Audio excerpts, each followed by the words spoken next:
छान. मागे जेव्हा माझं व्याख्यान झालं होतं त्यावेळेला मला असं वाटतं मागच्या बाहेर एक पटांगण आहे, बरोबर ना?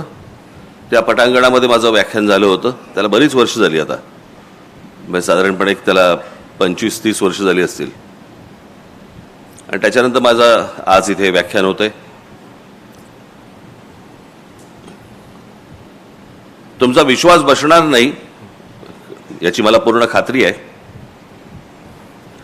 परंतु काही अशी महत्वाची मोजकी काही भाषणं असतात माझी. शिवतीर्थावरचं असेल किंवा पुण्यातलं फर्ग्युसन कॉलेजवरचं आपलं तुमच्या आईकडचं कुठचं कॉलेज ते SP कॉलेजवरचं असेल किंवा अशी महत्वाची जी काही प्रमुख अशी काही माझी भाषणं असतात,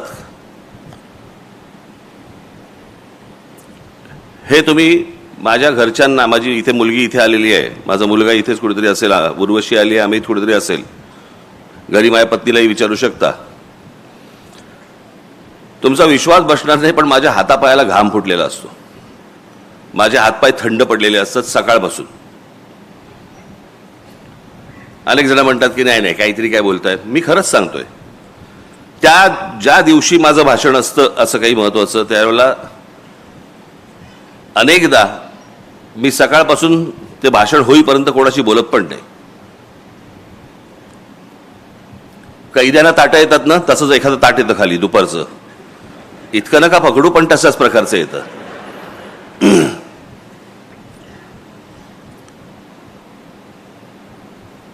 आणि का आज माझी ही अवस्था का आहे याचं कारण, मी भाषण करणारा माणूस आहे. मला व्याख्यान एका विषयामध्ये, व्याख्यान हे एका विषयाशी संबंधित तुम्हाला बोलायचं असतं.